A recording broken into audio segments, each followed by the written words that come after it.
এই যে আমার ননদের ছেলে আর মেয়ে এসেছিল, হাতে করে নিয়ে এসেছিল বাঁধাকপি আর মাংস।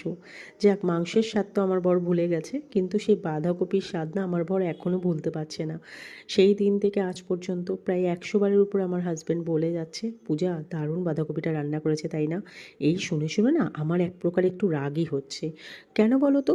মেয়েরা আর যাই হোক না কেন, নিজের তারিফ ছাড়া না, মানে নিজের প্রশংসা ছাড়া না অন্য কারোর প্রশংসা না অত তাড়াতাড়ি শুনতে পায় না, বিশেষ করে রান্নার ব্যাপারে।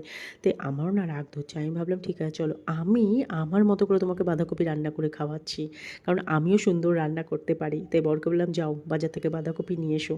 ও নিয়ে এসে দিল, আমি ভালো মতো করে কাটলাম, কেটে ছাড়ানো হয়ে গিয়েছে। এরপর এদিকে দেখো আমার ছেলে আমাকে মটরশুঁটি ছাড়াতে সাহায্য করছে। তারপরে আমি আচ্ছা করে ভালো মতো করে কষালাম অনেকক্ষণ ধরে।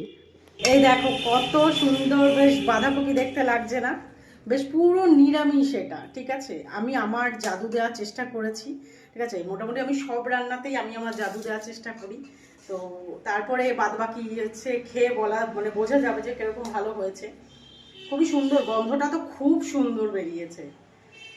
আমার তাহলে লাঞ্চ কমপ্লিট হয়ে গেল, মানে লাঞ্চ বানানো কমপ্লিট হয়ে গেল। তো আমি তো আজকে বাঁধাকপি তরকারি করেছি, আর কালকে ডাল ছিল ওই আছে। আর ভাতটা আমি একটু বাদে বসাবো, যেহেতু ছেলে ছুটি রয়েছে। তো আমার এখন কাজের তাড়াটা অতটাও নেই।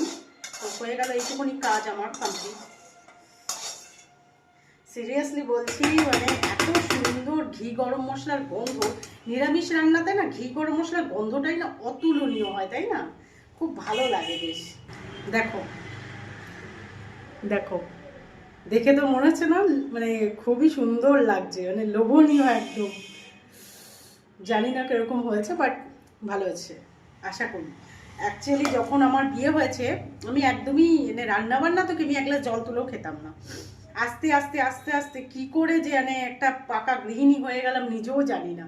রান্না করা, ঘর মোছা, বাসন মাজা, ও মানে আমি সবই করি। আমি তোমাদের আমি আগেও বলেছি, আমি ইচ অ্যান্ড এভরিথিং কাজ আমি করি। ভালো লাগে। আর ঘর মোছার ব্যাপারে, ঘর পরিষ্কার ব্যাপারে তো আমি কারোর উপর বিশ্বাস করতে পারি না। মনে হয় যেন আমি করব তো আমার মন থেকে শান্তি, হ্যাঁ আমি করেছি। আমি যে ঘর মোছার পরও আমি প্রায় 2-3 ঘন্টা পর পর, যেহেতু রাস্তার পাড়ে থাকি একটু ধুলো টুলো হয়ে যায়, আমি প্রায় গিয়ে গিয়ে গিয়ে গিয়ে শুধু পরিষ্কার করি। মানে এটা একটা আমার পাগলামো হয়ে গেছে নাকি জানি না। আমার না সব কিছু টিপটাপ থাকবে, সুন্দর থাকবে, ঘর পরিষ্কার পরিচ্ছন্ন, খাট একদম বিছানা সুন্দর টিপটাপ থাকবে, আমার খুব ভালো লাগে। তো যাই হোক, চলো খেয়ে বলবো কিরকম হয়েছে, ওকে। সবাই খেয়ে খুব প্রশংসা করেছে, সবাই মানে আমার ছেলে আর আমার বর বলছে মা দুর্দান্ত হয়েছে বাঁধাকপিটা। যাক, আমার বাঁধাকপিটাও তাহলে 100-তে 100 পেলো। আমার এত মেহনত করাটা সার্থক হলো। এবার থেকে আমার বরের মুখে আমার হাতের বাঁধাকপির স্বাদটাই লেগে থাকবে। তো ভিডিওটা ভালো লাগলে একটা লাইক করো।